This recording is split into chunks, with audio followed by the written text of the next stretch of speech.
Bismillahirrahmanirrahim. Assalamualaikum warahmatullahi taala wabarakatuh dan salam sejahtera.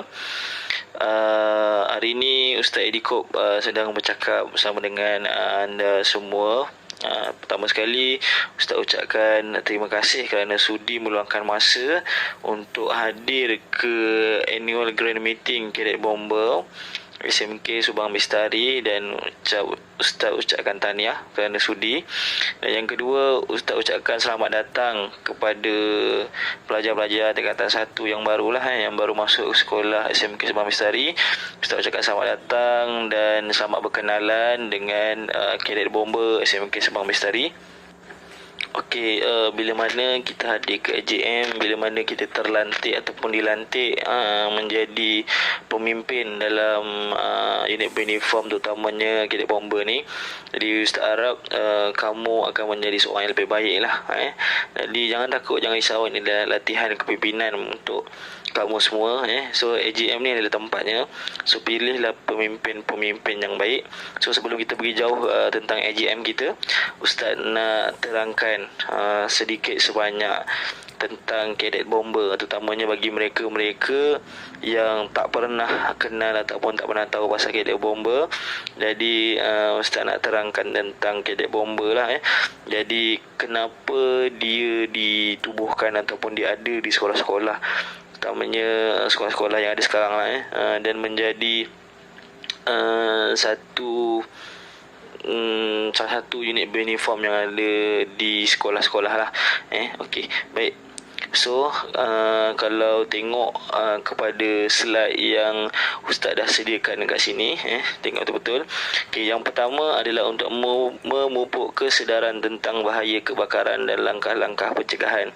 So bila kita join ataupun kita bersama dengan Cadet Bomber, paling tidak kita sedar tentang bahaya kebakaran. So semua orang tahu kebakaran ni boleh berlaku di mana-mana. Dan bila kita duduk dalam Cadet Bomber, kita tahu bagaimana langkah-langkahnya bila berlaku kebakaran, nak buat apa, dan cara mencegah kebakaran tu sendiri kita akan belajar nanti. Okey, itu yang pertama. Yang kedua, kita boleh menghayati dan mengamalkan ilmu pengetahuan kebombaan sebagai salah satu cara hidup. So sebenarnya banyak yang kita akan belajar dalam Cadet Bomber ni. Bukan saja soal kebakaran, tapi soal keselamatan, soal peraturan, soal ikatan-ikatan dan sebagainya, perkemahan, bagaimana cara kita menyelamat dan sebagainya. So ilmu-ilmu tu kita akan dapat kalau kita praktikkan dan kita amalkan dalam hidup kita. Okey, baik. Yang kedua, itu yang ketiga, iaitu meningkatkan disiplin dan serta kawan bagi memupuk semangat yakin diri serta bertanggungjawab kepada harta benda dan masyarakat. So kita yang dalam Cadet Bomber ni akan menjadi orang yang berdisiplin lah.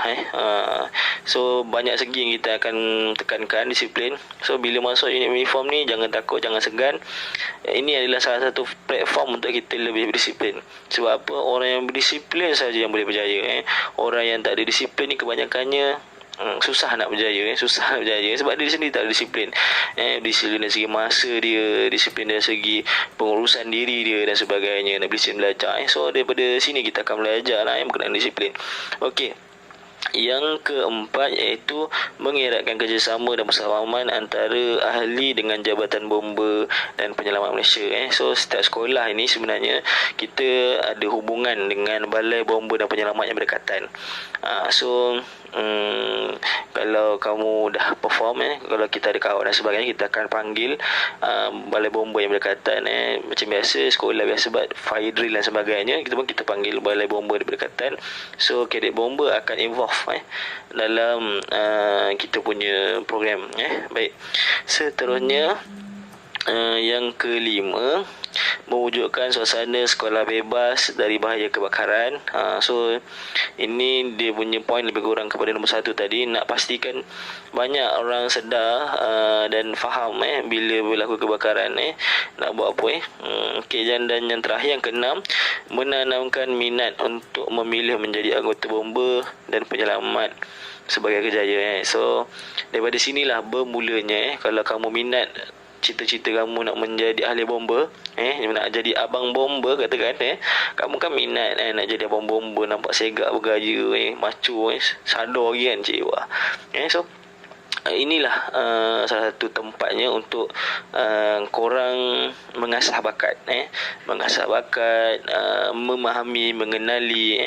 So bila di alam kebombaan yang sebenar, bila kena training ke dan sebagainya, sebab nak jadi bomba ni bukan mudah-mudah, latihannya pun ada tahap-tahap dia, bukan hanya soal tegas saja, soal berenang dan sebagainya, semua kena check, berani ke tak berani. Okey, so 6 perkara ini, 1, 2, 3, 4, 5, 6 ini adalah matlamat kadet bomba ditubuhkan di sekolah. Okey, baik. Untuk seterusnya, Ustaz akan terangkan atau ceritakan kepada kamu siapakah guru pembimbing untuk kadet bomba.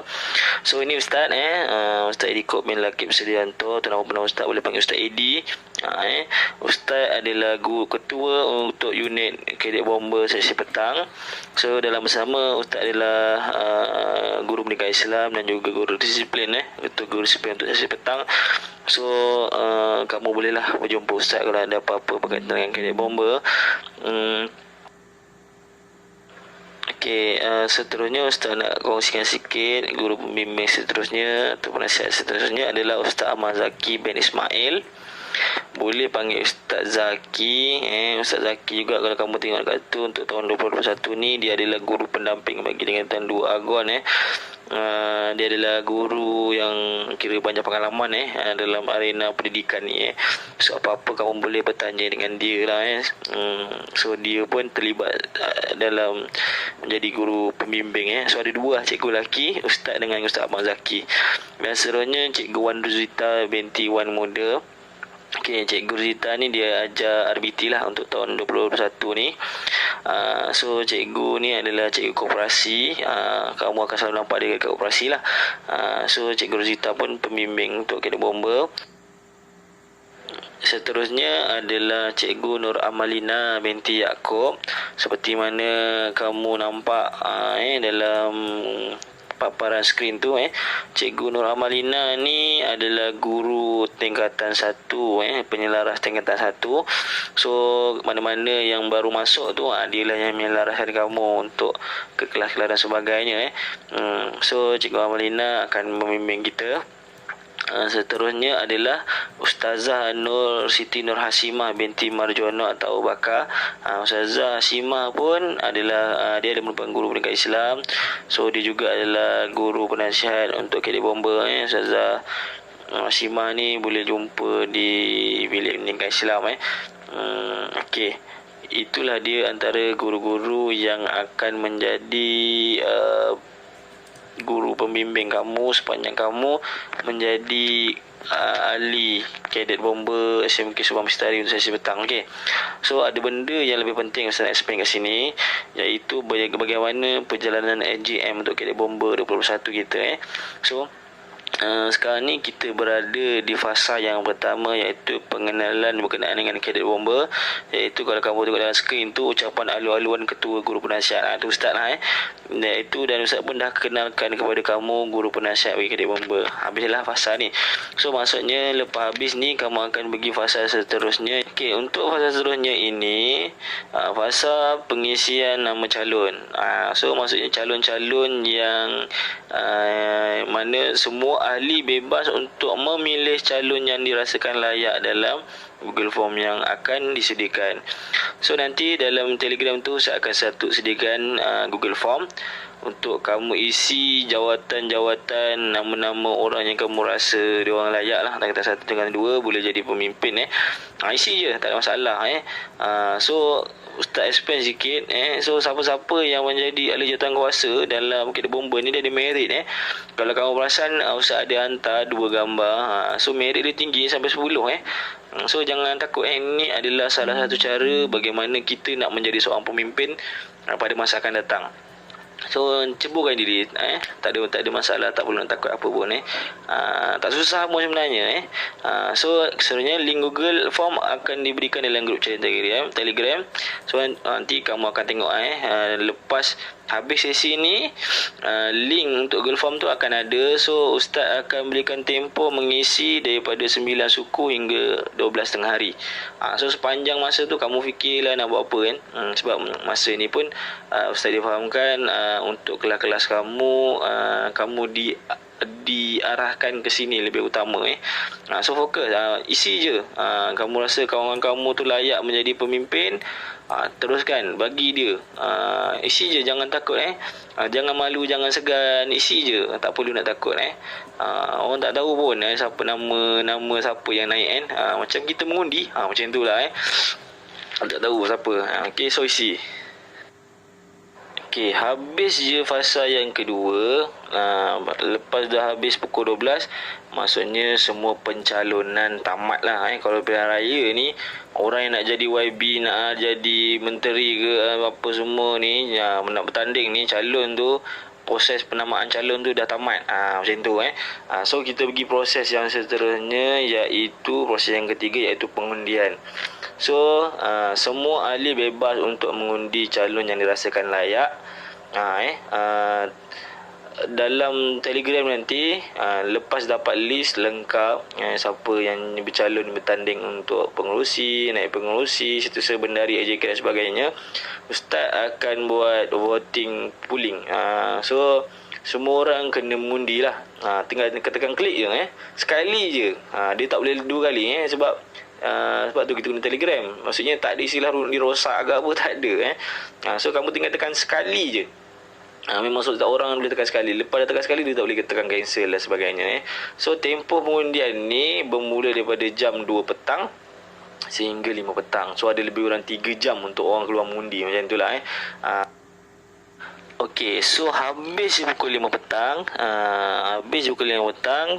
kami di peringkat guru-guru ni akan mencatat semua keputusan-keputusan pengundian yang berada secara online di Telegram tu lah So lepas habis pukul 5 tu, kita masuk fasa pengumuman lah Pengumuman ni bila guru penasihat akan mengumumkan keputusan dan akan dibaca pada jam 8 pagi di channel Telegram esok harinya So lepas je habis sesi pengundian, so kamu tunggulah malam nanti siapa yang akan menjadi pengerusi, naib pengerusi, setiausaha bendahari untuk kadet bomba.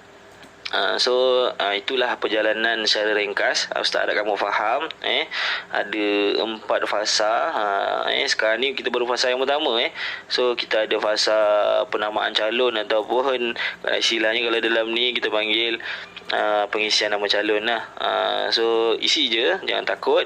Kemudian fasa pengundian, undi je, kena ulang undi kalau tinggal tekan je kan, apa ada hal, senang kan, tak perlu nak pergi kertas apa semuanya. Dan yang terakhir pengumuman esok. So apa-apa pun Ustaz doakan semoga perjalanan AGM kita untuk yang pertama kalinya secara online dalam talian dengan Telegram, yang tak pernah dibuat orang pun undi dengan Telegram ni, first time sejarah sekolah So kita cubalah peluang ni hanya datang sekali.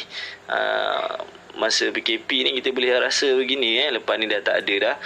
Apa-apa pun laksanakan tanggungjawab, buatlah yang terbaik, dan jangan takut menjadi pemimpin. Kamu dah start besar, kamu dah start ada tanggungjawab, kamu adalah pemimpin. Kamu akan belajar disiplin, kamu akan belajar menjadi ketua di dalam kadet bomba ini. Jadi itu saja daripada Ustaz. Sekian, sampai kita jumpa sekali nanti di sekolah, insya-Allah. Itu saja. Wabillahi taufiq wal hidayah. Wassalamualaikum warahmatullahi taala wabarakatuh. Okey, bye bye.